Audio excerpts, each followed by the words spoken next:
Hi, Artemis. How are you? Hi. Oh, hi, sister. Katie, I was just wondering if I was supposed to be sending you a message right now, so I'm so glad you're already here. And Tiffany, yay, thank you for coming.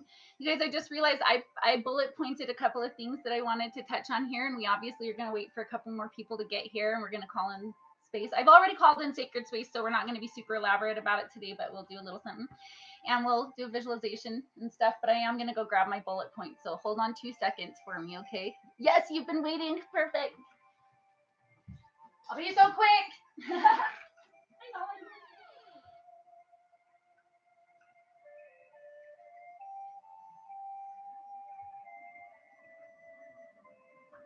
I'm back. All right. I just have some cool stuff that I want to make sure that we touch on today.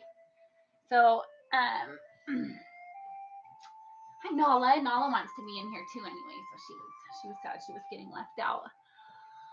Hi, Tony. I'm glad you need it too. You were actually one of my bullet points on here before I sent you that message earlier. Hi, honey. It's good to see you. All right. How's the music? Can everybody hear the music all right?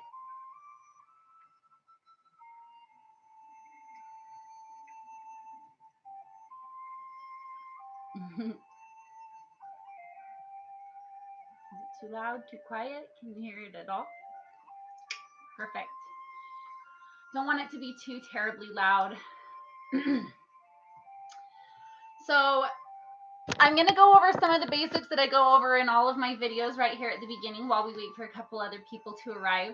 One thing to keep in mind always is that I will go into some very high level of esoteric knowledge here, but I always do it keeping in mind that, oh good, you're so peaceful right now, Artemis.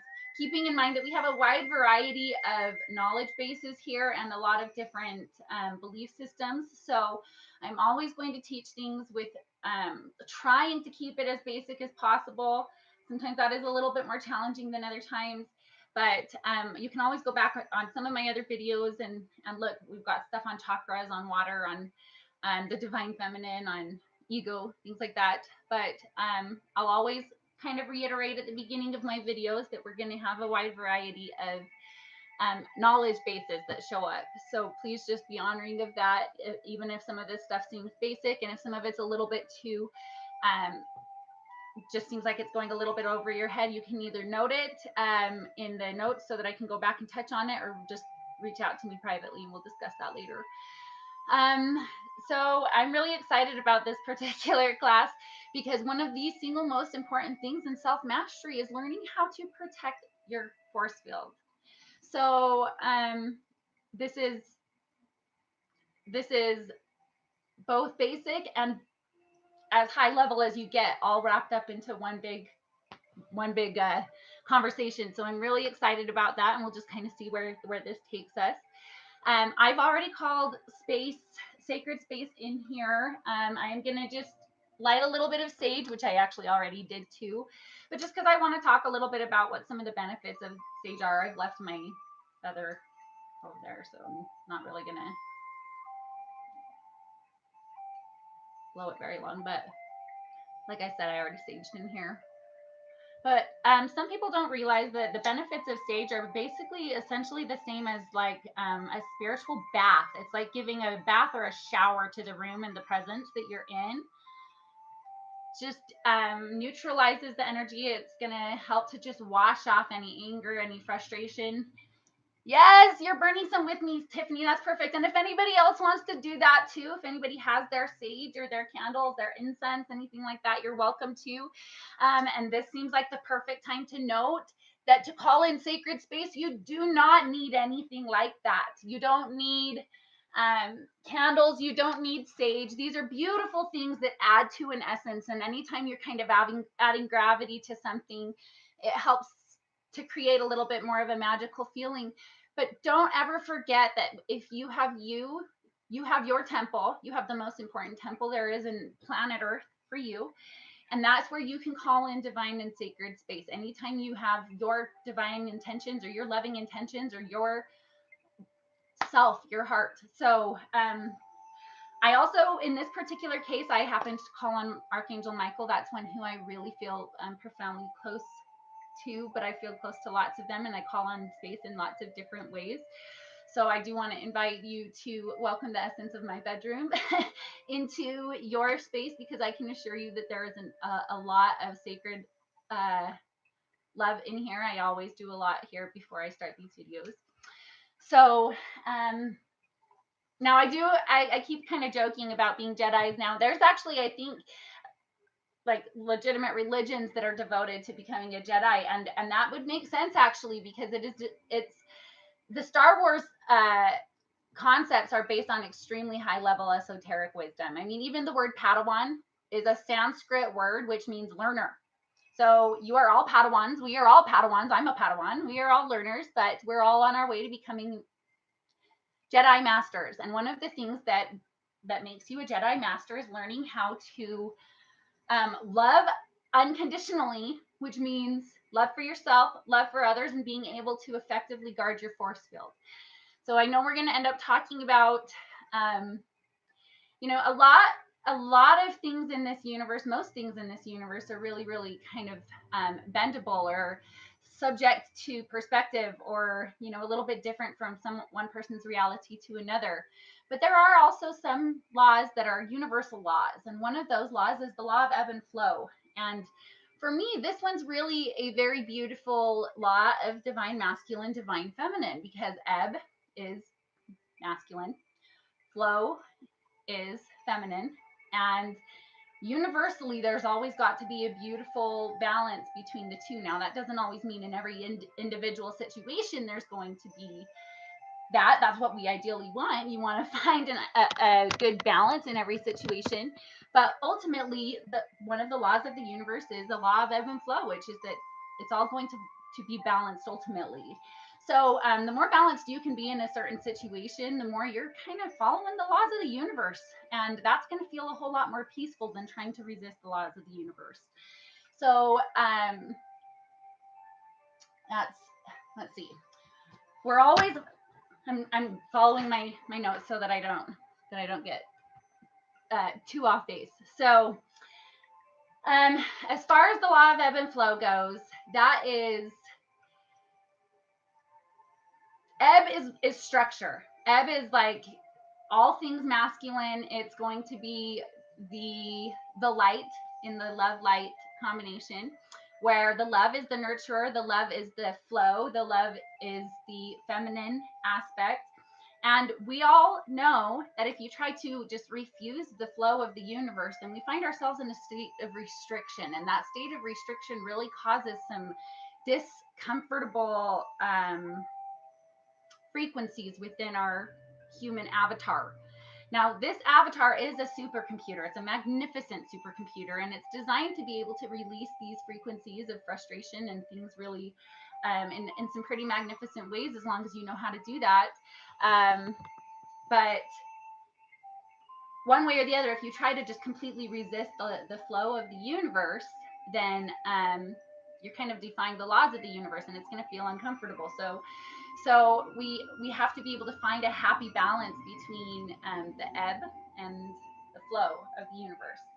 Now,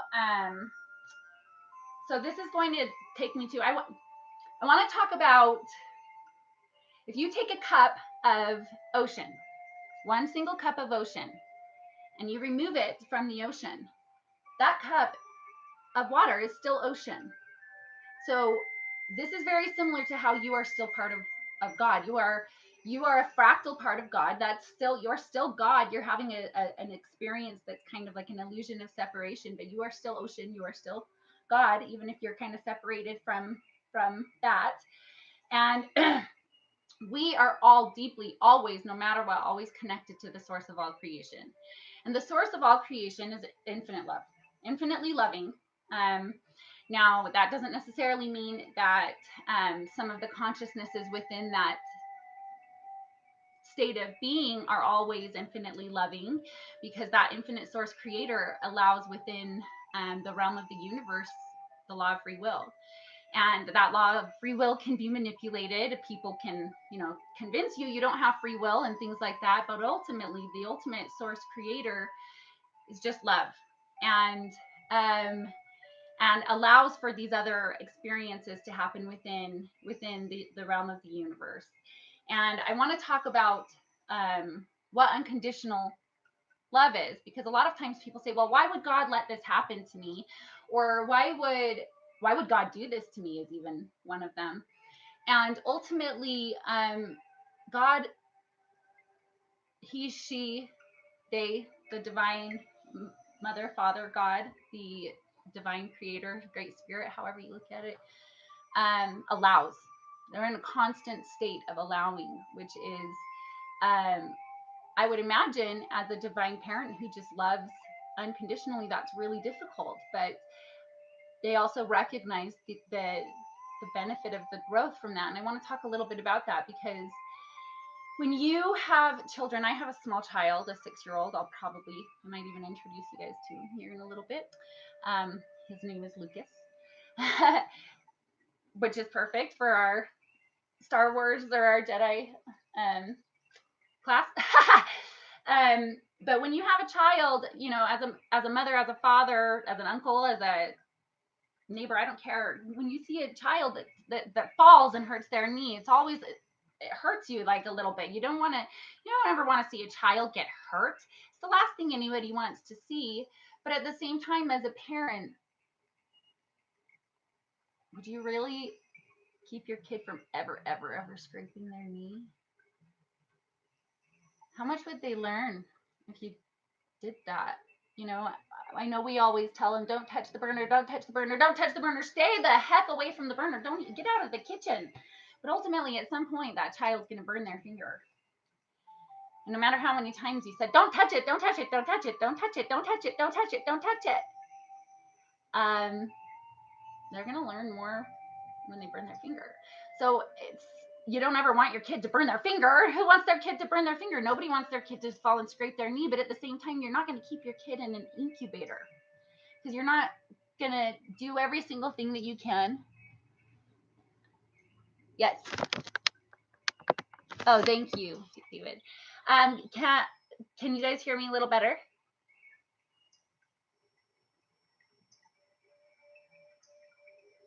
Someone? Okay, great. Perfect.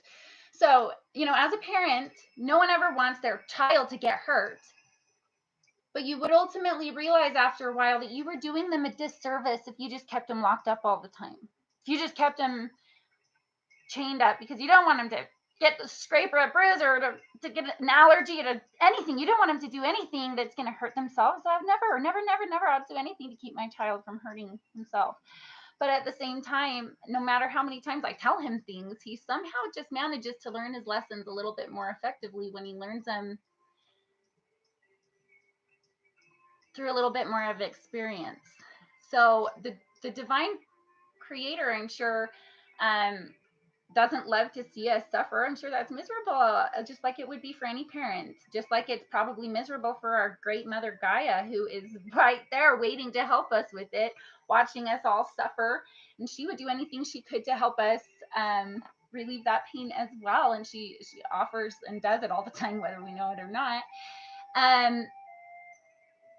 But they still are in a state of allowing. And that state of allowing is, I'm sure at times painful for them, but it's also giving us the ability to grow. And so that is called unconditional love. Unconditional love means loving so freaking much that you also allow people to have their experiences and to grow through their experiences. That doesn't mean you don't offer love and light to them. That doesn't mean that you don't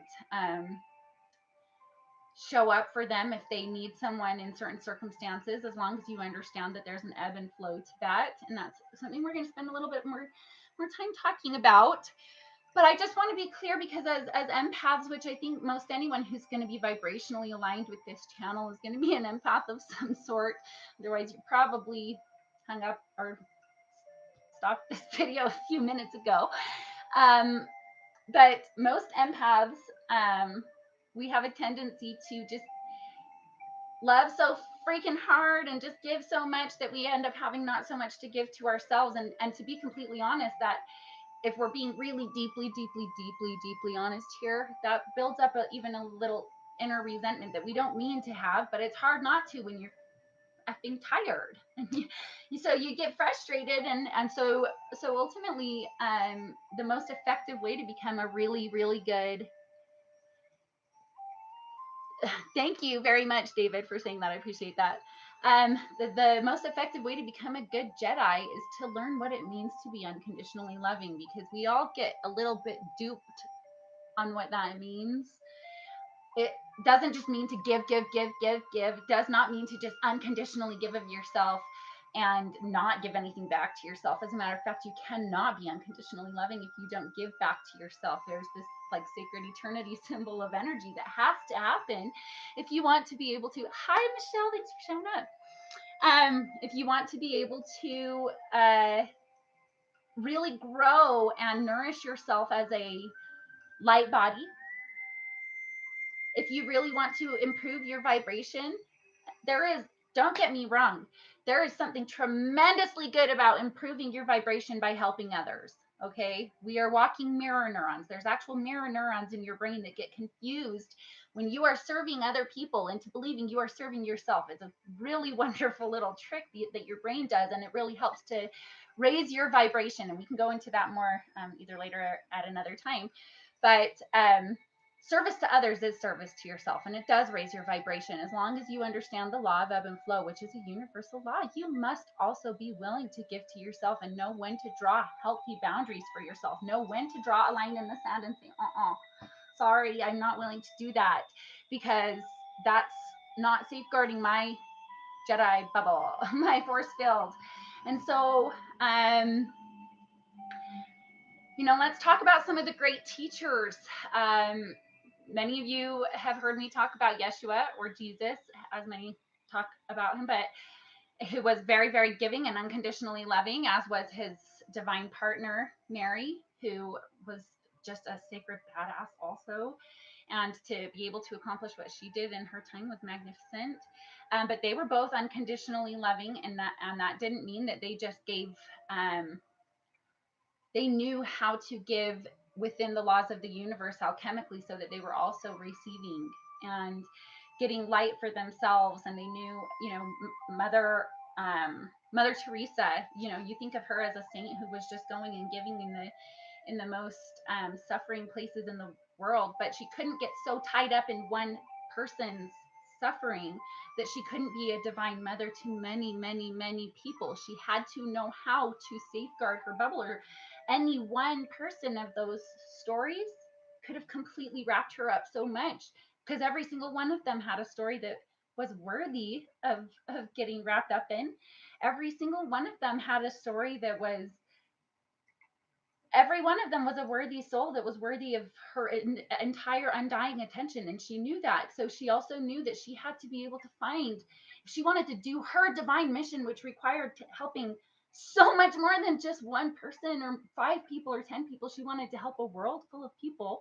She understood without question, she had to know how to draw a loving line with her force field, so that she didn't overgive in a situation where she had so much to give so many people. And as a result, because she was doing this, she just continued getting lighter and lighter and lighter this whole time, even as she was filling other people with light on a really mass level.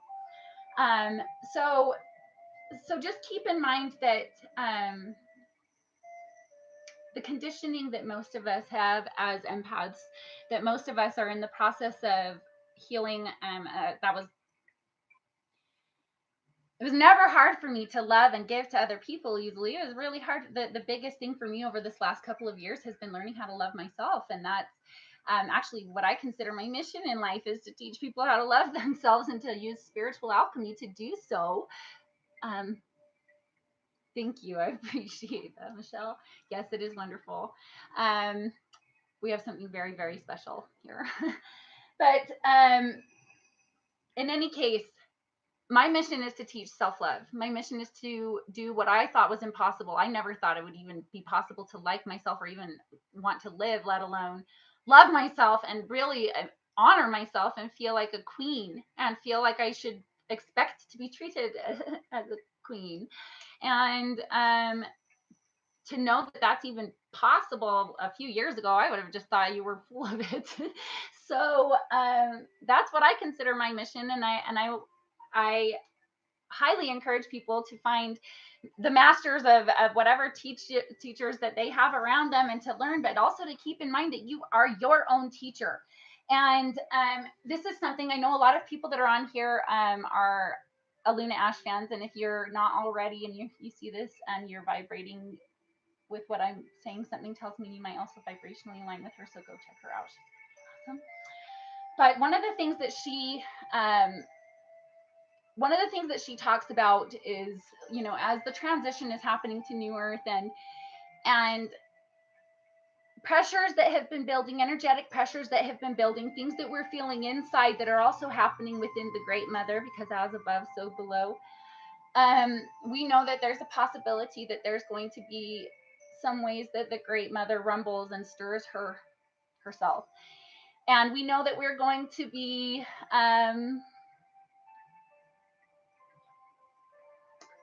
one of the things she talks about is that in 5D, we're going to be really aware, and this is something that really aligns with what my study is as well. So I want to reiterate this, that in a 5D consciousness, we'll be aware of the things that are happening all over Earth that are purging from the masses and purging from the mother.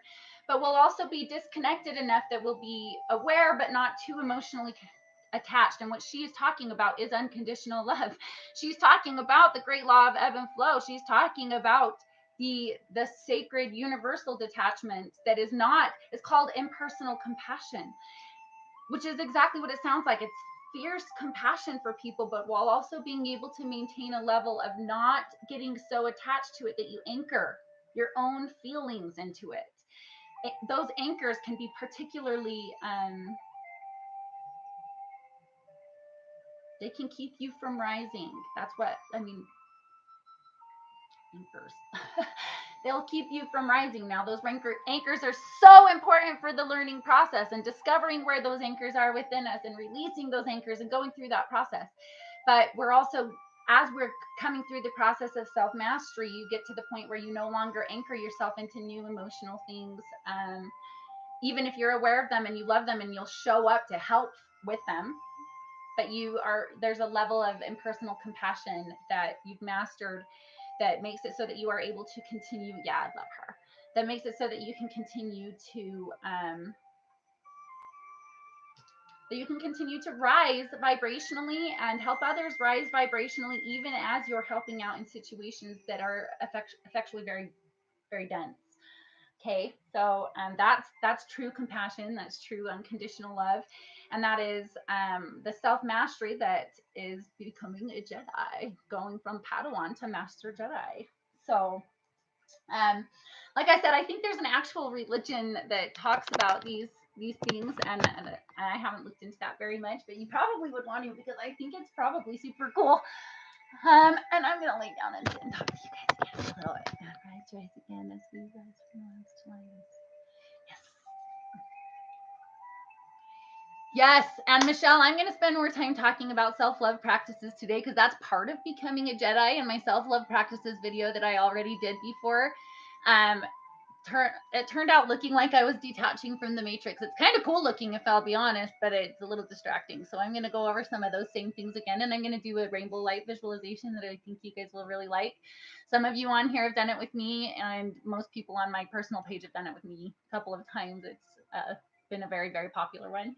But I want to talk about a couple of other things in regards to becoming a spiritual Jedi. And this is not stuff that you're going to get on any other page, I don't think, because this is I've never heard anyone talk about this stuff in regards to becoming a spiritual Jedi. So maybe you will, maybe you won't, but I doubt it. Who's a Luna?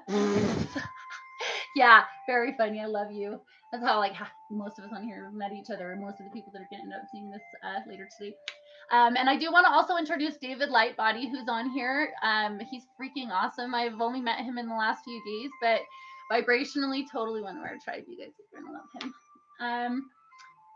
Now let's see. I wanted to talk. Ooh, she talked about something really cool last night in one of her videos, and she just barely touched on it. So I wanted to express a little bit more about that.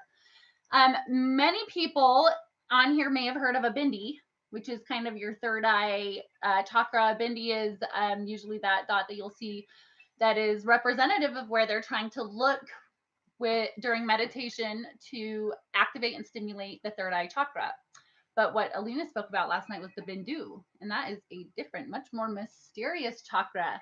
Now, we all know that, we've got our 7 very well-known chakras, but we've also got a whole lot more chakras than that, up to billions, depending on how esoteric you want to get. But certainly we all know we've got them in our hands, we've got them in our feet, we've got them in a lot of different places. I don't know how deep you want to get into that, but I do know that one of the most mysterious ones, yes, we'll talk about that. Don't worry, Lady Panther. So as far as self-love and codependency, I guess I should say that so you guys know what I'm reading.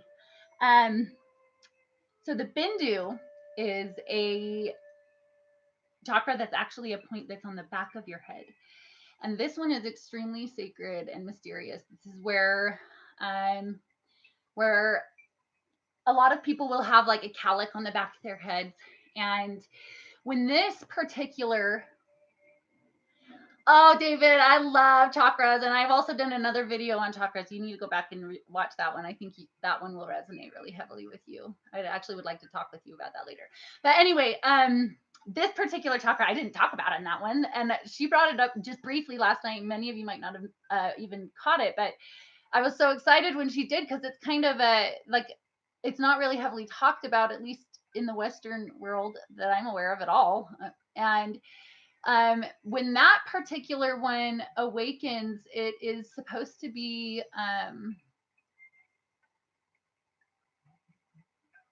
well, I mean, I guess it is just connected to the third eye. So I guess it's just the back end side of the third eye. But either way, you can feel it on both sides. You can feel an activation that happens, a release that happens when this one starts to activate, that feels like liquid dripping.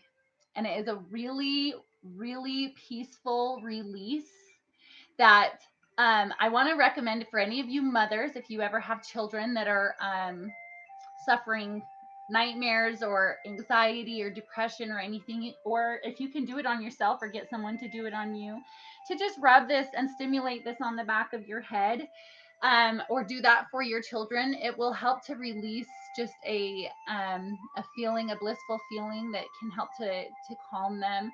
But in general, that particular chakra is a great place to focus your thoughts, your light, your energy, to try to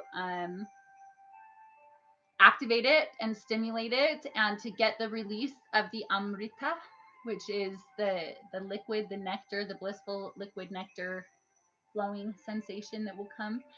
And as always, I'm going to highly encourage you guys to go research some of this stuff as well. I'm going to tell you guys some of the books that I've read. I'm going to share a lot of stuff with you guys, but my biggest thing is I always want to make sure that I hope that you guys will continue to watch my videos and share my videos and share my message if it's something that resonates with you. But also just know that ultimately you are your greatest teacher. You found me, you found what other teachers you have found along the path. And even if you find teachers that resonate really extremely heavily with you, you were the one that found them. So you're still ultimately, your higher self is the one that's been guiding this whole process. So honor yourself in that process, and study. Don't just, the process of earning discernment. Discernment is not gifted. Discernment is earned through study and hard work and self-reflection. And it is one of the most important, I mean, it is probably the most important key to self-mastery that there is. So use your discernment when you're listening to any channels, when you're listening to any teachers, when you're reading any books. And if there's ever anything that doesn't just make your heart sing, either it's not right, or just go study it so that you can see that you have a little bit better understanding of it. But your heart is brilliant and it's designed to tell you what's right for you. Is that the chakra that Elaine says not to turn your back or head because entities are able to take your energy? I think if she said something like that, I haven't seen that one, and I haven't seen anything like that. So I certainly would like to honor anything that she has said. I don't want to go back on anything that she has said, but at the same time, I don't recall hearing anything like that from her. And my studies of it have been very much that it's magical and it's been a really wonderful experience for me. But I also am really good at guarding my energy field. So I would encourage you, Lady Panther, to study that. So we're going to go on to the next thing, which was, we were talking about love, self-love. Self-love is it's the key to unconditional love, because you cannot truly unconditionally love others until you love yourself.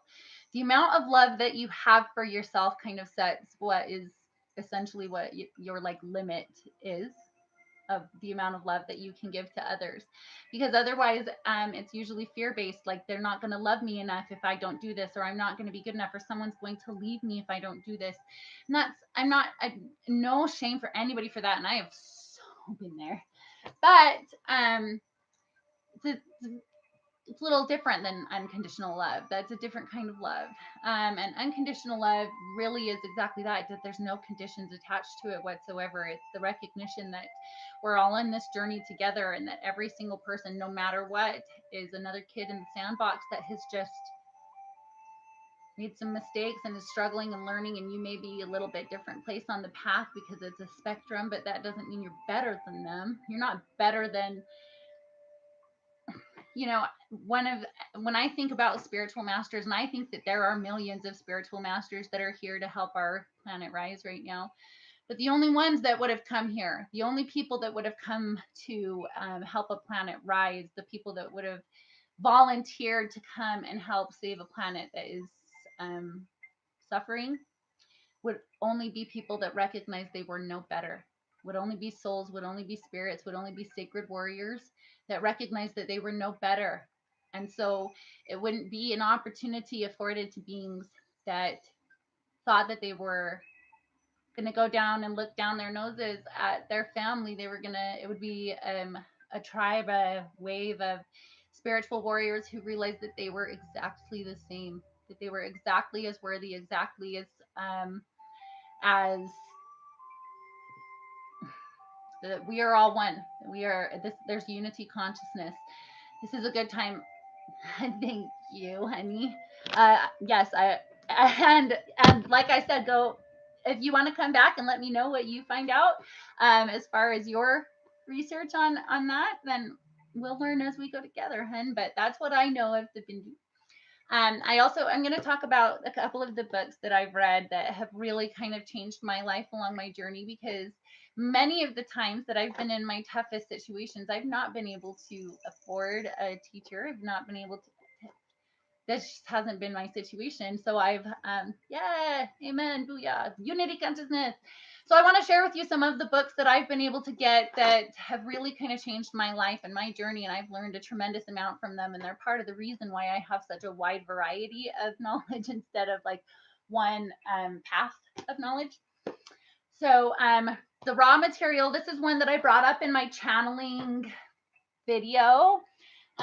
This is a 5-book series that was actually channeled back in like the 70s and 80s, called The Law of One. It was channeled by a collective called Ra, and it's absolutely magnificent. For modern day, that's like the closest thing I would say to any kind of a Bible-ish text for me, even though I don't like worship it in any way, shape, or form. This is one of my favorite books. This was a life changer for me. And Tiffany, if you're still on here, this is actually what I was reading when I met you in the airport last year. It has a, that's so funny. We're so broke. I had $1 million bill, I think, in there to try to like will myself some money. Still hasn't happened. Anyway, The Seed of the Soul. This book is a life-changing book for me. This was one that was life-changing. The Alchemist I've got over there. I am, which I'm going to actually talk about those words here in just a second as we are talking about self-love. That's a great one, Awakening into Oneness. If you want to learn about alchemy, there's one of the greatest books. I couldn't find it. I was looking for my book on the Emerald Tablet, but if you want to do some study on the Emerald Tablet, that is alchemy at its finest. That is really, really, really wonderful. In one of these next videos, I'll actually show you the book that I have that has been, I can't remember exactly the name of it, but it is about the Emerald Tablet. So if you want to look up something on the Emerald Tablet, the Kabbalion. Okay, Tony, look at what Tony said. I'm sure that what he's saying is probably great. I'm not familiar with that one, but let's see. Lord of the Rings. That one was a life changer for me, believe it or not. And that was not because of the movies. You know, some of the best imaginations of our history have actually been really enlightened beings, whether they knew it or not. They were receiving divine inspiration and telling stories that were meant to really inspire the masses. And yes, exactly, thoughts. Oh my gosh. And we'll do a lot of talking about ancient Egyptian light magic on this channel, because that's definitely a deep-seated passion for me, which would make sense as an alchemist. So in any case, we're going to go talk about positive affirmations. I'll always try to show you guys some of the books that I read while we're on here, some of the ones that have really helped me to compile this knowledge, because it's really eclectic. In the original scriptures, no words of Hermes. Oh, very cool. Thank you for sharing that, Tony. We'll end up talking. I'm sure we'll talk about this personally soon. I can't really touch on that on the video since I don't know it very well. So I'm going to spend a couple of minutes talking about positive affirmations. Okay. So positive affirmations are a life changer. Okay. This is not just some hokey pokey stuff. You are an avatar. You are in an avatar physical human mechanism that is basically a magnificent pleromic supercomputer. And we have awakened to a part of what we are capable of as humans. And scientists like to say that what we have a bunch of this stuff called junk DNA.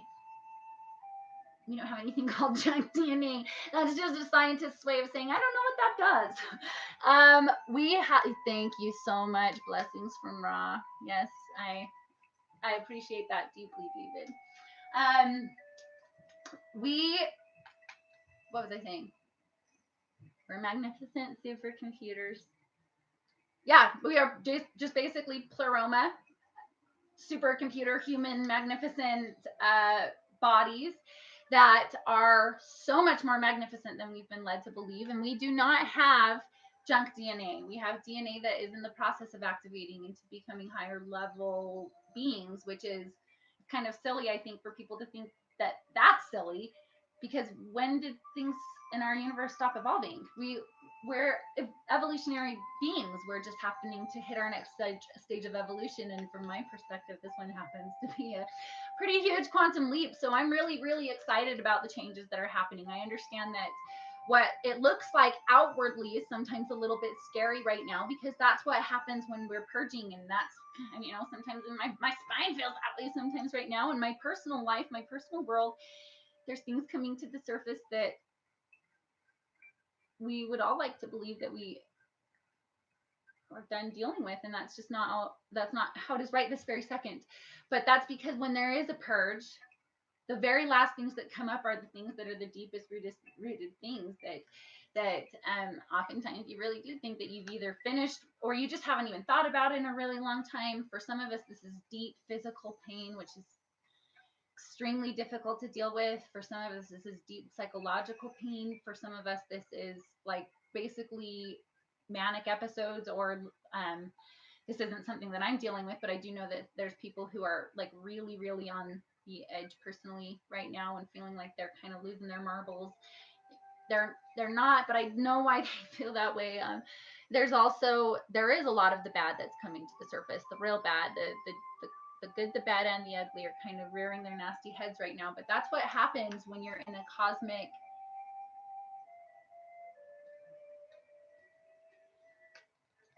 how do I explain this? So I've explained it similarly on a different video, but when you're in like if you were to be in a big cosmic research lab, which is basically what the galaxy is, and you saw a science researcher go in there with his big handy dandy laser, and that laser shined luminous white light, radiant white light, just in massive amounts, photonic light that's just magnificently brilliant.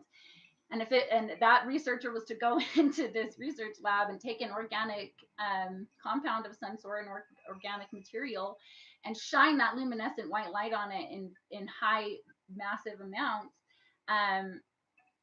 ultimately that's going to change that organic material. And that's what's happening to our planet Earth right now. So it feels like it might be a little scary sometimes, but it's not. It's the change. It's the required change for growth, and it is going to be so freaking beautiful and awesome. But it would be unrealistic to act like there's not some kind of energetic discord that happens as you're trying to reharmonize and attune an entire planet.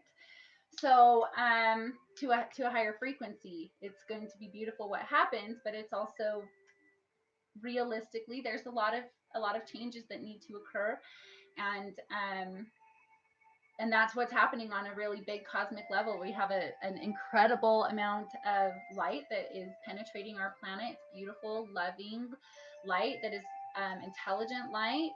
But the example that I keep using with others is Terminator. Terminator 2, the second Terminator, at the very end, when the Terminator that's made of molten metal, anytime it kills other people, it can take on their form, their figure, and at the very end it falls into this lava, this hot molten metal or whatever. And even though it's dying, even though this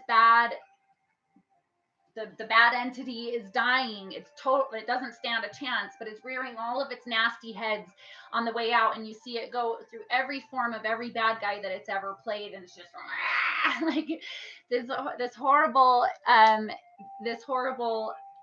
rearing its nasty head that's happening, and that's kind of, I think, what's happening on a cosmic level over these next couple of years, because cosmically speaking, things don't happen immediately. They happen over a period of waves and time over a few years. But really, that's kind of the purge that's happening. Is even though it's on its way out, there's a lot of things that kind of seem like they almost are getting worse. But I just want you to have hope and faith that it's actually getting better. It really is. It really is. And these fear constructs are lifting. These matrices of fear are lifting. But that doesn't change the fact that you as a human avatar have already been coded within these fear matrices. You've already been coded within the belief systems that you have, whatever that may be. And so we still get to do the service to your beautiful avatar of decoding what you've been coding yourself with for however long you've been on this beautiful planet in this particular incarnation. So the first thing that I want to talk to you about is the words I am. The words I am are the most powerful words in the universe.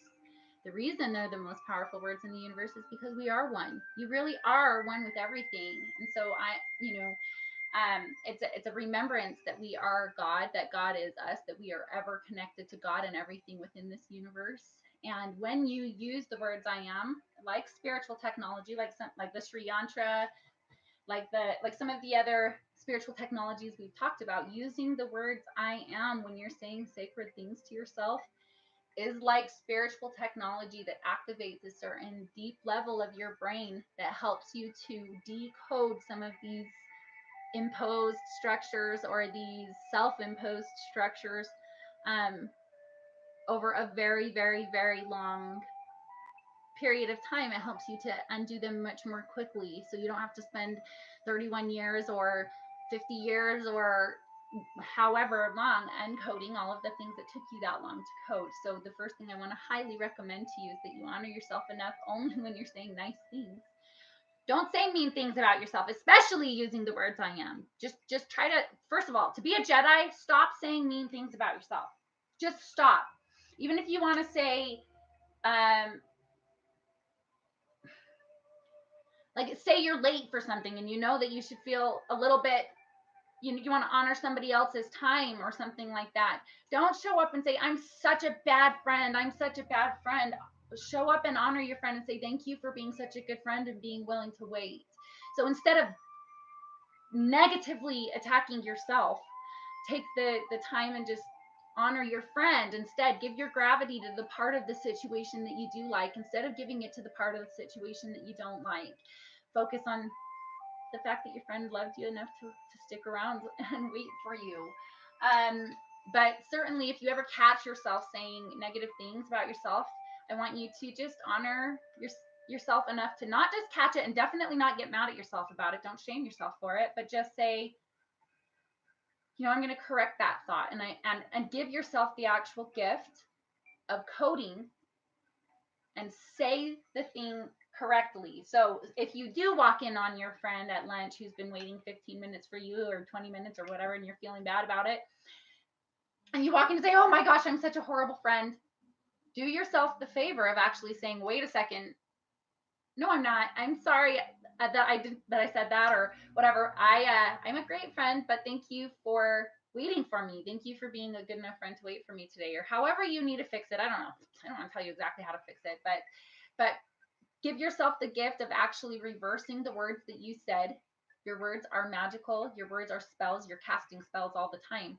So honor yourself as a spellcaster, a sacred white magic spellcaster, and only use white magic. So if you realize that what you're saying is something that is self-defeating or negative towards somebody else, you can say a similar thing that puts the gravity on the part of the situation that you like, and that changes the light in the situation. So thank you for being a good enough friend to wait for me. I really appreciate that. Completely changes the entire feeling and vibration of the equation, and it's also honoring both yourself and your friend a little bit better. Tell us how we should honor ourselves. Give a couple examples of how you do it. Yes, I will. These are some of the ways that I honor myself. First of all, we're going to talk about the affirmations. So I say things all the time like, I am a loving mother.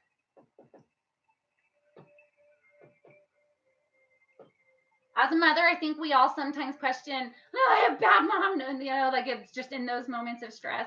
I know no matter what, I'm always a loving mother. Even if there's times when I don't have the right handbook for that day or whatever, I don't know exactly what I'm doing, I am a loving mother, and I can say that in complete confidence every single time. I'm a loving mother. I'm a loving friend. I'm a loving father. I'm a loving sister. I'm a loving whatever you want to follow that up with. I am worthy. Look in the mirror and say these things to yourself. I know it seems silly and I don't care. Do it anyway. You're coding yourself. You're honoring the fact that you are a computer and that you might not be able to exactly believe these things right at the very first, but you're worthy of trying to, and you'll believe them eventually. But at first, you're just honoring your supercomputer enough to code it. So I am a loving mother. Look in the mirror and say that to yourself. Look yourself in the eyes and try to mean it. Try to. I am worthy. My passions are worth seeking and defending.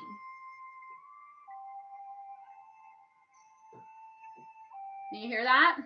Your passions, my passions, as you say it to yourself, are worth seeking and defending. You can even just look in the mirror and say things like, I am that I am. You could say that as many, I encourage you to say that as many times as you can. I am that I am. This is an absolutely magical phrase.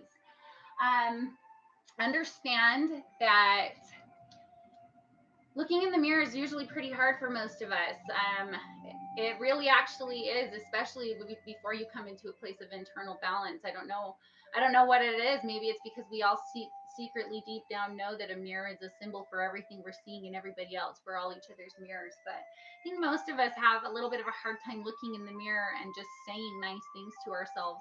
So I want you to actually practice doing that, because it's worthy of looking in the mirror and seeing the things you do like, because oftentimes when we as before we come into a state of self-mastery, we tend to be really reactive beings, and that means that the mirrors that come up within other people tend to be the things we don't like about ourselves.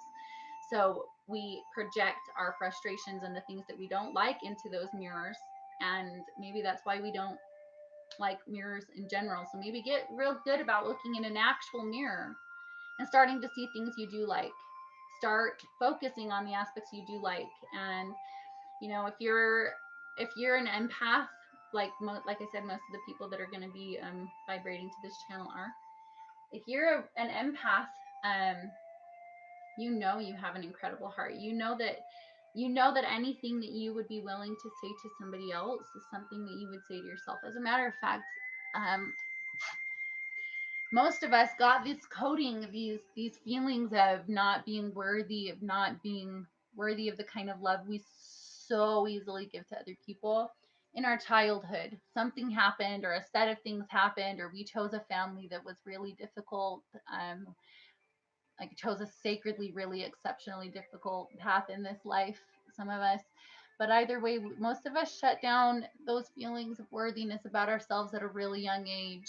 And it's pretty tragic. And one of the first things, maybe one of these days I'll share with you guys something I wrote about healing my inner child. But the amount of benefit that there is to going back in a sense of meditation and actually visiting with the version of your child of your inner child that you remember first realizing the world was a real scary place in whatever way, or realizing that you've been quote unquote abandoned by your,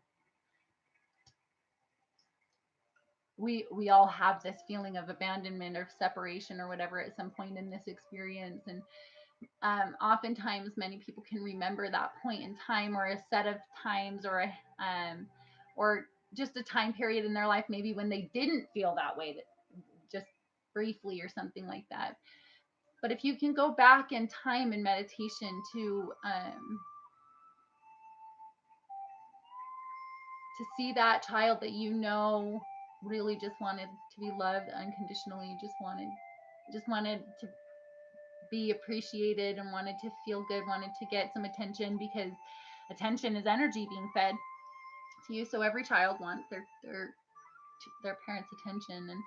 And for whatever reason that you felt this sense of separation, if you can go back to that child and just remind her everything that you would remind your own children, your grandchildren. As a matter of fact, that's often easier. Go talk to your inner child like they're your grandchild, and tell them everything that you would ever have wanted to be told as a child, but do it into that mirror. Look in the mirror and tell that person, like they're your inner child, how much they deserve to be loved, exactly the same way you would tell anyone else that you're trying to heal, anyone else that you're trying to, or be a healer with, work as a conduit of light with, anyone that any family member, any friend that you would give advice to. If you have to look in the mirror and literally imagine that it is the 3-year-old version of yourself, just so that you can do this, please do, because that child deserves to know that the world is a safe place. The world is certainly becoming a safer place. The changes are here. they're on our doorstep. It's up to us to love ourselves enough to raise that vibration and help to create the neural pathways within our communities. We are not only a big, huge human supercomputer that are training our neural pathways all the time, but as a huge, gigantic collective, we are a supercomputer that is the synapses. We're creating synapses between the neural pathways, and we're strengthening those connections so that we can help our whole family rise in vibration. And that's a really brave thing, especially because most of us, I don't know a single one of us that chose an easy mission. I'm pretty sure we all chose some of the hardest missions that I'm aware of. I wouldn't trade mine for anybody else's, but I know nobody would trade theirs for mine. And so we've chosen some challenging paths, and we're in a really difficult area of the purge, but we also are worthy of loving ourselves exactly the same way we would love anyone else. And as we do that and we bring ourselves into that level of vibration, the gift that we're giving our fellow humanity is far more than anything you could do by being coming into unification and love, and unconditional love for yourself is the single greatest gift you could give to all of humanity. You as an individual could give more to all 7+ billion people on all of planet Earth right this second by focusing your attention on unconditional love for yourself. Because when you do that, you create a ripple effect, like a fractalization ripple effect that allows more people to feel the same. That just you are the front lines, and you're not just the front lines, the gatekeepers of the unconscious. You're the front lines of the heart, of teaching people how to love themselves, how to forgive themselves, how to be okay with the fact that we are perfect in all of our imperfections. All of us know everything that we've done. All of us know and none of us meant to choose a mission or a path where we were not going to make mistakes, because as a collective, what we're supposed to do is be able to teach our family how to forgive themselves for the mistakes that they've made. And this day and age, that requires a different kind of teacher than the those that laid the groundwork, the great teachers. And there's so many of them, and some of them were not religious at all or spiritual at all. They were other great leaders, other great inspirers throughout history. But today's day and age needs a different kind of leader, a different kind of teacher. It's people that were super spies that put themselves in really difficult lives and difficult situations and forgot on purpose who they were, so that they would find themselves in the depths of despair, find themselves in the depths of the corners of the dark places and the back alleys. And some of them would have checkered pasts and drug addicts and criminals, and some of them would be the ones that were on the other end of it, that were the victims of those criminals. But eventually they would awaken to their purpose, and they would have to learn how to forgive themselves. Because if we can't learn how to forgive ourselves, how are we supposed to teach our family to do that? That is the key to the heart. That is the key to the Mother Gaia. We are supposed to set the example for our families on how to forgive ourselves, and that's how you become an ultimate Jedi. You have to be able to know that you are you are worthy of guarding your force field, or you can't. And once you know that, once you come into that place, guarding your force field is almost a natural thing. It's almost like you can't not guard your force field because you have unconditional love. I don't remember anything. It's like blocked. Blocked childhood is pretty common for most of us. I felt that way hugely up until a couple of years ago, that I had forgotten a ton of my memories. I will tell you that one of two things is likely to happen as you really start to align to this opening. One is you're probably going to have a lot of memories you forgot you had, and some of them might seem completely obscure, like, why am I even remembering this? This is the most random thing ever. And some of them will be ones that you'd be shocked that you forgot, because they were really profound, and you understand that they probably had pretty heavy anchors associated with them emotionally. But with all of the changes that are happening, and the light that's penetrating the planet, and how quickly these changes are happening, my guess is you may also find that some of those memories just the anchor that you have associated with them tends to dissipate. Not necessarily meaning that you'll totally forget them, but some of the memories just won't have the same impact on you that they would have otherwise, or you might not even remember them because they were part of a fear program that's really just an illusion anyway. And so my experience was I felt very much the same way. I felt very blocked on my memories. I don't any longer. I have had ridiculous floods of memories come through. But I also know that almost even the things that I thought I was never going to forget, things that I felt like I never wanted to forget because that's almost like making them okay, I don't feel any anchored association with those emotionally any longer. As a matter of fact, some of them are things that people would say, I can't believe that you don't have emotional feelings about that any longer. Things like having to do with like a sexual abuse when I was a kid and stuff. That used to be something that I couldn't even not think about for a few hours, let alone weeks. And now, unless for whatever reason it comes up in teaching, which is really not very often, almost ever, I don't really think about it because that I can see how much I attuned through that process. And when that happened, I had a recognition that allowed me to release my fear and my anchors associated with that. Let's see, Michelle. Let's see. Yes, you do have a family now. Thank you for reiterating that, honey. Let's see. Is there anything else I need to get on? Other things that I do for myself, I give myself princess baths a lot. And that's when I say a princess bath, this time last year I lived in a trailer park. Don't even know where I'm going to live a month from now. So this has nothing to do with money at all. But even at the trailer, I would, we had just the tiniest little bathtub, but I would just go get a few dollars worth of Epsom salt. And even I would, sometimes on a hike, I would just ask the mother if she was willing, the mother, Earth Mother, Mother Gaia, if she was willing to allow me to have a few blossoms for my bath, or we would get, like if I was given some flowers or something, I would use them in my baths so that I would just feel special. So I'd feel pretty. It never really cost anything. But I would bless the water. I always bless my water. Your water is very, very sacred. I have a video I would encourage you to watch that actually goes into some of the scientific basis of blessing water.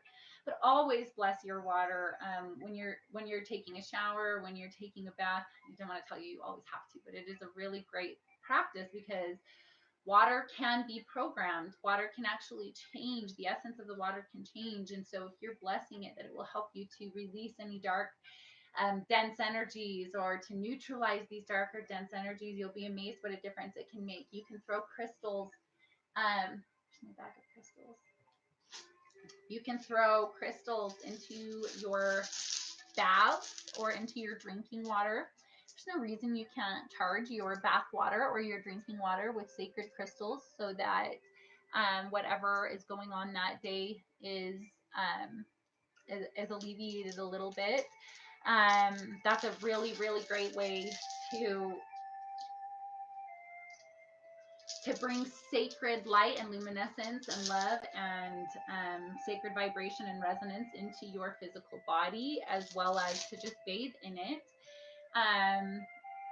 Oils, I love often coconut oil is one of the least expensive ones, and I'll just throw like a handful of coconut oil into my bath with me, and just so little things that just make me feel a little bit more like I'm treating myself sacredly.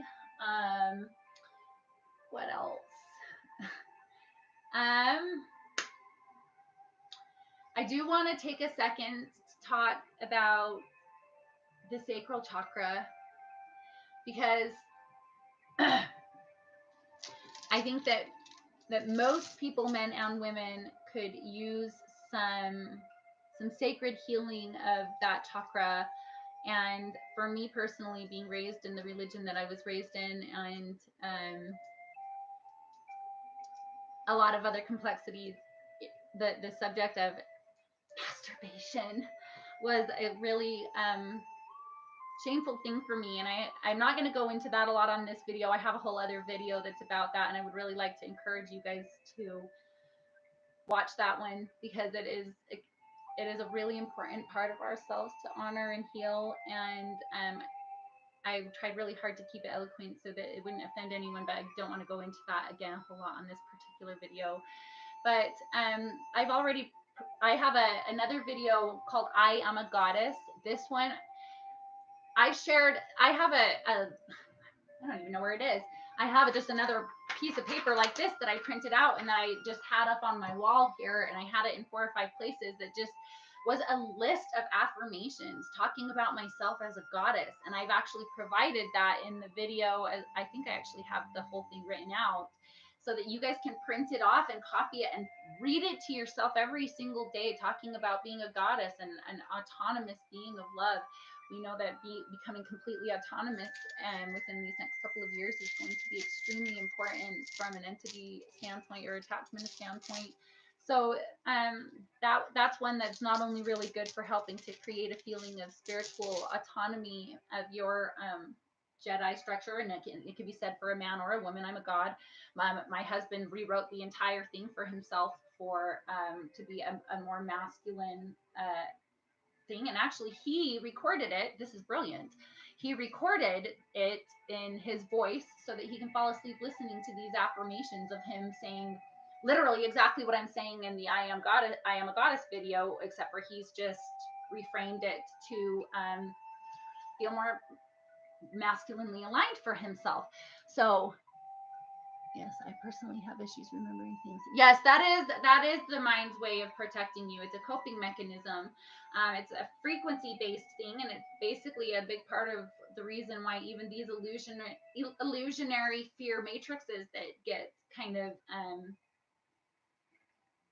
manipulatively imposed, we'll say, they work through a similar way. It's not that your memory has been manipulatively imposed upon, but it's a similar frequency-based thing that makes it so that it shuts down full awareness, and it's a coping mechanism. So you may or may not remember all of those memories, and that's going to be completely dependent on what your higher self feels like is important for your growth process. But just know that there's nothing wrong with you or anything. That's a very, very healthy and normal way for the brain to protect you as you're struggling with things. And even if that struggle was just being a really, really highly intuitive person in a less intuitive world, that may be it, or it may be kind of deeper stuff, and I don't really know. But one way or the other, your higher self is going to be the one that's going to help you to determine which parts need to be really remembered for your growth, and which parts you just kind of release the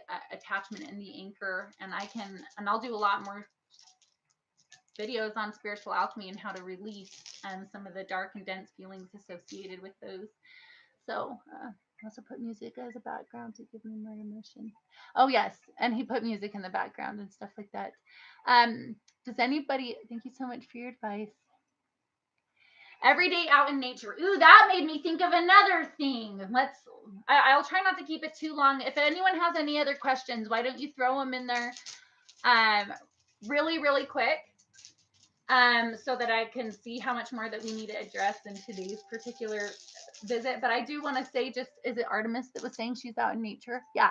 So Artemis, and all of you, and you know I have a little bit of an obsession with the Earth Mother, with Pachamama, Mother Gaia, whatever you want to call her.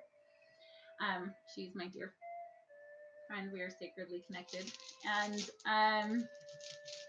I want you guys to know that we are all made of light. Everything in the universe is made of light. Everything in the universe is light and sound oscillating at different frequencies. And your body is made of light. You are an electric being with electric stimulation flowing through it all the time, 100% of the time. And some of those times you might feel exceptionally high strung or full of anxiety or fear, or, have a lot of these really dense energies. And for some reason, you can't seem to figure out why you can't release them. Well, I believe that it was in 1931. I'm not positive, but I think in 1931 is when rubber was invented, and around that same time, rubber sole shoes became very, very, very popular. Well, all shoes basically became rubber soled shoes over a period of maybe a couple decades, and not all, but most. And for those of you who know much about electricity, or even if you don't know much about electricity, most people do know that rubber is a neutralizer. It's a non-conductor. So when our electric beings, our human lightning rods, which is basically what we are walking around on rubber all the time and not connecting our feet to the mother, we're not connecting our lightning rods to the earth. Now, why does a lightning rod neutralize when it hits the earth? Well, I can think of one good reason. No matter how much people try to mine the mother, no matter how much they try to take from her body, they can never take all of the crystals outside of her. They could never do that. She is so full of crystals that her entire body is just a big, magnificent neutralizer. So like any mother, she just wants to help her children. She just wants to give selflessly and take their pain. So when you release your pain, your suffering, your dark densities to the earth mother, thanks, honey. He corrected my ear. Told you I make mistakes all the time. But you can resonate. You can see what resonates with you. And usually I'll tell you if there's something that I'm not 100% positive on, so that you can go and research it yourself. But dang it, what was I saying? Oh, like any mother, the earth mother wants to help you to take your pain. And she does that not by taking on your pain. She does that by neutralizing your pain. She's a magnificent transmuter of darkness. So when you feed her that, it not only makes her feel good because you're allowing her to do what any mother would want to do, which is take the pain and suffering and the density that her children are suffering, but it's also allowing her to transmute that darkness, which is part of her evolutionary process. So I want to encourage you, of course, to spend as much time in nature as you can, because that's just so good for the soul anyway. It helps to release a lot of these structures that get us back into the ebb and flow of nature in a more natural way anyway, a more healthy and loving way. But also, if you can take your shoes off and walk around barefoot and do that with the intention of knowing that you want to release dark and dense, negative, whatever feelings or energies, if that's entity attachments, if that's anxiety, if that's feelings of depression or self-defeating, self-loathing kinds of feelings, offer them to the mother and know that what you're doing is not just giving her your darkness and, you know, shouldering it off on her. You're giving her the honor of doing what any mother would want to do for you, and you're also feeding her. We are on this planet for the purpose of experiencing darkness and light, and part of her process of evolution is transmutation of darkness as well. All of us have that as part of our process. So allow her to do that. Allow her to envelop you in her arms. You can even ask her as you sit there, wrap me in your arms and take my pain, take my suffering. You know what? I think this might be a perfect time. We'll wrap up, I think, with a visualization. We'll do the rainbow light bath visualization that I've done on some of my previous videos, just because that one's been so popular. And I know that with what's going on with some kind of rainbow wave action, it might be just a good visualization for us to get in the habit of doing anyway. So I've been doing this one a lot. Let's see. Walking helps barefoot. Yes, it does. I just want to see real quick. Hey Michelle, see if she'll watch her channel. It's meant to be somewhat inviting to all. I don't know. We'll see if she'll be willing to. And for those of you, before I get into the visualization, because I'm just gonna hang it or end it afterwards, and we can all talk later. But I do want to take a minute to say, as far as this mission goes, this is a mission I've been on my whole life. I really only kicked it off publicly in the last little while because I'm transmuting fears, but it's always been really important to me. It's really hard for me to even talk about like donations or anything like that. If anyone's capable of donating, that's really wonderful, and I cannot even tell you how much it would help. But it's always been more important to me that the message gets spread. And if you feel like you're learning from this, or you feel like you learn from any of the other videos you happen to watch, please spread the message. Please share it with anyone that you feel like will listen, because whether I can keep doing videos or not, I'm going to be able to share at least the ones. I have over 20 videos already, and I know that I can never really stop doing this mission. But if you feel like you're learning from it, I just want to ask you to share the message and encourage others to come so that they can learn as well and help to transmute their own darkness and learn some of these things in a way that might feel safe to people, because it can be really extremely informative. And like I said, I have extremely high level esoteric knowledge on these things if we want to get into that stuff personally, and maybe even on some future videos. But right now it's meant to be approachable to any level of knowledge, and we can always get deeper. So please pass along the message. I love you guys all so much for being here. Thank you, honey. I appreciate that. She's too close-minded for the time. That probably won't last long, just so you know. Just throwing that out there. And love and light to her. Love and light to everybody out there. Actually, I want to, before we even do our visualization, I just want to do a little bit of sacred alchemy and just send a little bit of love and light to all of the darkness and density on our planet right now, to every single thing that we would normally associate with stuff that we don't like. The dark things, the dense things, we're going to send as much light as we possibly can to those things so that we can watch them dissipate, because that is how you can only, a Jedi cannot fight the dark with dark. You do not fight the dark forces with dark. You fight it with light. To be a Jedi, you send love and light and focus your energy and your intention. You don't nurture it. You don't feed it. You don't focus your attention on all the bad things you don't like. You focus on the things that you do like, but like a master observer who can be in more than one place at one time, multidimensionally kind of. You focus your attention on the areas that you want to see grow, while also masterfully sending love and light to the things that you'd like to see dissolve. And that's how you become a Jedi. And also know that you, as a Jedi, you're not just giving. That's not unconditional love, and that is not compassion.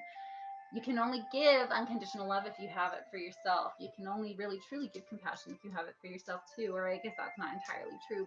You can give too much compassion if you don't have it for yourself, but it's not a healthy ebb and flow. And you must have a healthy ebb and flow to be a master of your emotions, to be a master of your behavior, to be a master of your, not reactions, because you don't have reactions when you're a master, you have responses. So yeah, so that's my advice for today on how to become a Jedi. I'm going to finish things up with you guys today. Yes, being mindful. So I'm going to finish up with you guys today by taking us through a rainbow light bath visualization, pretty similar to one that I've already done before. It's always like a little bit different, but it'll be pretty much the same. And then I'm going to end the video for today. So I just want to thank you guys all for coming. I hope that you felt like you learned something, and love and light to all of you. I hope I'll see you next time, and please share my message, the message, the mission of love and light. Okay. All right. So first of all, I will encourage you to get comfortable, whether that's sitting or laying down, or even if you're standing. One thing I always share about this visualization is that it is one that you can do very quickly once you get good at it. You want to really walk yourself through it good and juicy a few times and really experience it so that you can create a neural pathway for what that feels like. But if you practice this particular visualization a lot, then you'll get to the point where you can create that feeling really quite quickly, and you could even call on that feeling of calm and love and light when you're in a frustrating situation, or when you are feeling stressed for whatever reason, or you're just at the grocery store and you just want to feel good for whatever reason in that moment.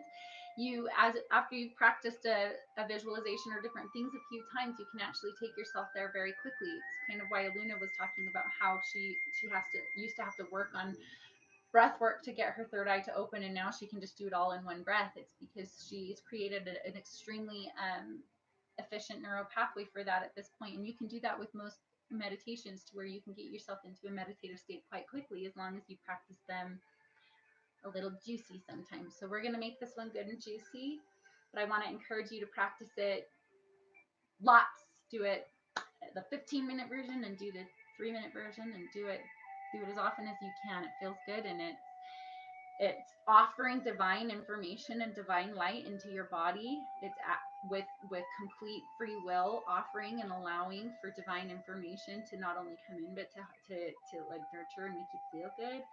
So why wouldn't you want to do it often? I highly recommend you do that often.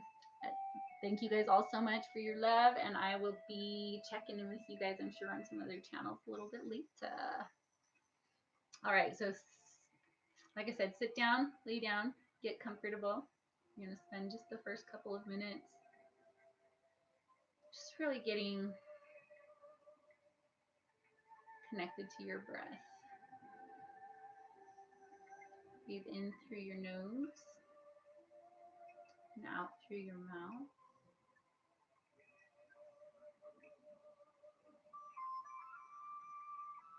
You don't have to put too much thought into it, just breathing in a relaxed fashion, but knowing that when you breathe in, try to breathe in white light.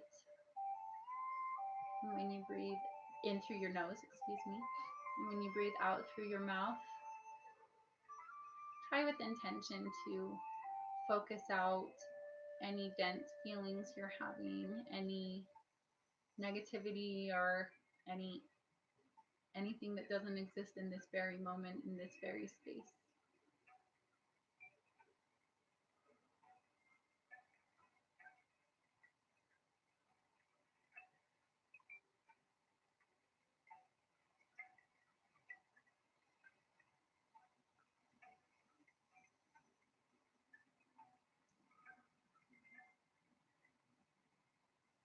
Breathing in white light, pure, white, radiant, luminescent light.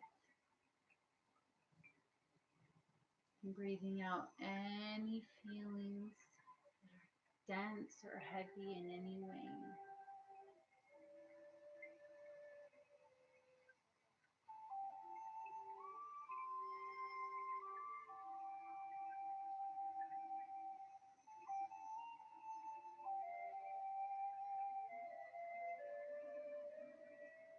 I want to imagine you feel a slight tingling at the tip of your forehead. And see it lighting up, and feel the tingles there as it slowly opens like a small whirlwind, spinning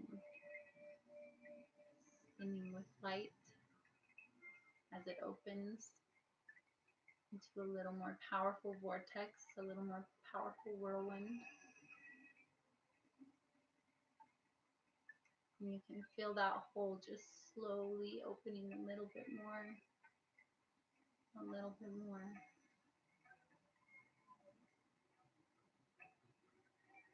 Now imagine pure, radiant, rainbow luminescent light dripping like nectar down through that vortex and in through your forehead, dripping in through the inside of your face, in through your brain, down through all of the crevices in your brain and your neural networks.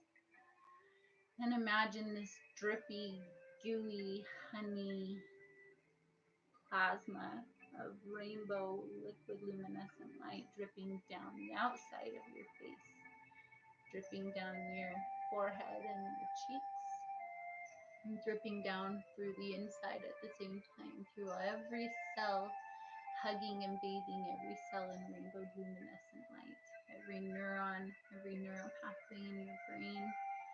It's expanding a little bit to allow for this rainbow luminescent light to drip juicily down through the inside and the outside, down your face, and your nose, down your ears and your chin. Feel it dripping all through the inside of your mouth and dripping down the outside and the inside of your throat.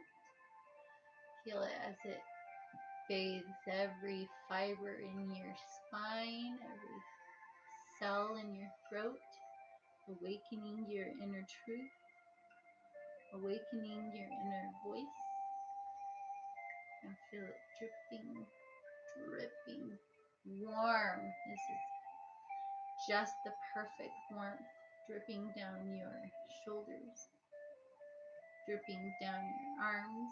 You can feel it dripping down the insides, working its way down through your bones, through every muscle, working its way through your elbows, inside and out. This warm, beautiful, dripping feeling that works its way slowly down your forearms, your wrists, and then you feel it envelop your fingers and your hands activate. You can feel all of your tingling in your chakras in your hands. Take your thoughts back to your shoulders where this rainbow luminescent honey nectar keeps dripping its way down your chest, inside and out, down your back, through your spinal column, between every fiber, between every photon, hugging every single one with luminescent rainbow light and working its way down into your heart chakra. Let that rainbow luminescent light really hug your heart, really bathe it, let it feel loved.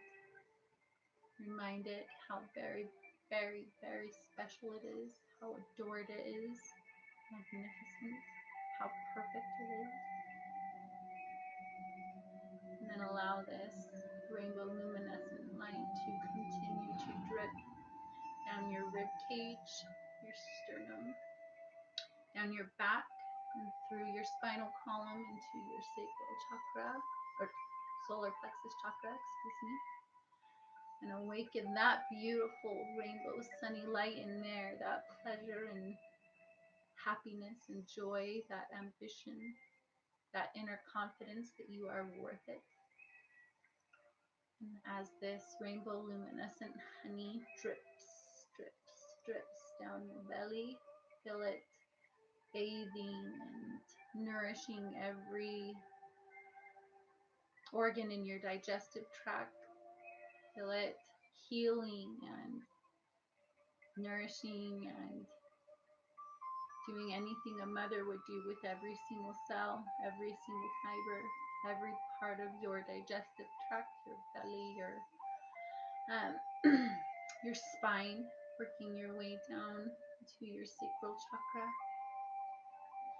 You can feel the warmth and the dewy drips of rainbow luminescent light dripping down your hips, dripping down through all of your sexual organs and healing those of any pain and suffering you've experienced there. And then feel it continue to drip down past the end of your tailbone, down through your root, your Muladhara chakra. And feel it as it activates your entire spine now, filling it with blissful feelings, releasing any of the density that has been activated recently. Feel it just bathe in luminescent rainbow light. And let that rainbow light continue to drip down your thighs, inside and out, through those bones, through your femur, through all of your muscles. Feel it dripping through your bloodstream, working its way through your knees, Give your knees some extra love. They do so much work for you. Spend a little time letting that rainbow light give them some extra nourishing, and then it drips down past your knees to your shins and calves, inside and out. Every cell feels blissful, feels no cell feels left out. Every single one feels the rainbow luminescent honey dripping along it, working its way down your ankles, your heels, all the way down out past the ends of your toes. And you feel your feet chakras activate and stimulate. You can feel your galactic self-awakening within your physical self. Now take your attention back to your Muladhara chakra and imagine this rainbow luminescent information, this rainbow light, this rainbow love dripping down through your root system into connect with the sacred crystal grid of the Earth Mother. We're connecting to her 5-dimensional body, her crystal body, her perfect, luminescent, absolutely in a perfect state of higher vibration body, and connect your sacred body to her sacred body and feel what that feels like to give unconditional love to her. You see, she gives it back in equal measure or more. This is what it feels like to be able to give unconditionally and receive unconditionally at the same time. No one has to lose for everyone to win. Everyone. In every situation, there is a way to find that everyone can receive. The idea that anyone must suffer for someone else to succeed is an illusion. You can give unconditionally and receive even more back. This is the flow of the universe. This is the loving flow of the universe.